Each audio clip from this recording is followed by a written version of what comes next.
स्वागत है आपका IBN9 न्यूज में। आइए देखते हैं खबरें विस्तार से।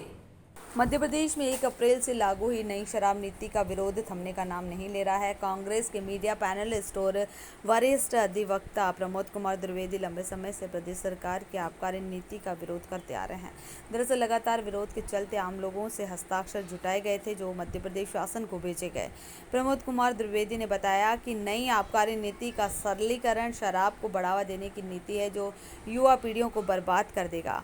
विवेक त्रिवेदी ने बताया कि उनका विरोध कभी शराब दुकानों को लेकर नहीं रहा, लेकिन शराब बेचने की नीति सरकार ने बनाई है। वह शराब को घर घर तक सहजता से उपलब्ध करवाने की नीति है जिस पर पुरजोर विरोध किया जा रहा है। मुझे आज आपने पत्र लिखे है, किस प्रकार की चिट्ठी है और क्या किस प्रकार का आज प्रेस कॉन्फ्रेंस है, क्या उद्देश्य? मध्य प्रदेश सरकार के खिलाफ नहीं बल्कि सरकार की नीति के खिलाफ ये जन आक्रोश है। जनता के अंदर नई शराब नीति को लेकर के, सस्ती शराब नीति को लेकर के, धर्म स्थलों पर शराब बेचने की नीति को लेकर के जनता के अंदर किस प्रकार का आक्रोश है, वो आक्रोश चिट्ठी के माध्यम से, केवल ये 4 वार्डों की चिट्ठियां हैं और आप लोगों के सामने ये ढेर इसलिए लगाया कि कल से कोई ये नहीं कहे कि 5 किलो चिट्ठी थी, 1000 चिट्ठी थी और उसको बता दिया 63 किलो।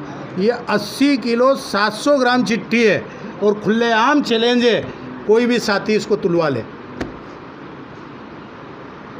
और केवल 14,500 महिलाएं अभी जुड़ी हैं 3 वार्डों की।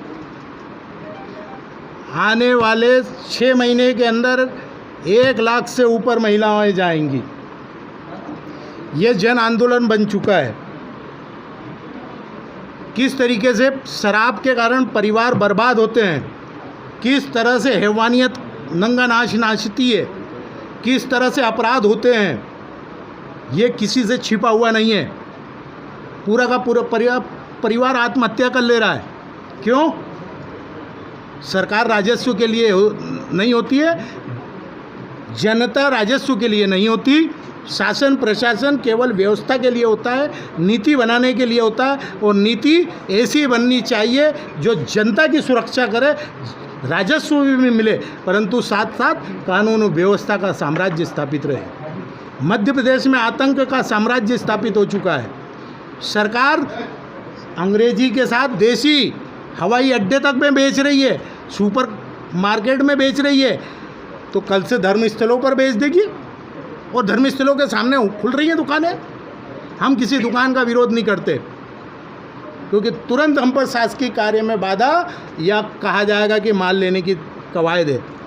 इसलिए ये सब पारदर्शिता तरीके से, और हम तो आप लोगों से कहते हैं कि आपके परिवार को भी हमारे साथ जोड़िए और फिर देखिए कि आक्रोश क्या है सरकार की नीतियों के खिलाफ। इस पूरे मुहिम में कांग्रेस के नेताओं को केवल प्रतीक के रूप में सामने 1-2 को रखा है, बाकी सारा नेतृत्व जनता का है। और ये नेतृत्व ठीक उसी प्रकार से है जैसा बाल गंगाधर तिलक कहते थे, लाला लाजपत राय कहते थे, नेताजी सुभाष चंद्र बोस कहते थे, भगत सिंह कहते थे और चंद्रशेखर आज़ाद कहते थे कि जनता आगे रहे, नेता पीछे रहे। हमने यही किया है कि इस पूरे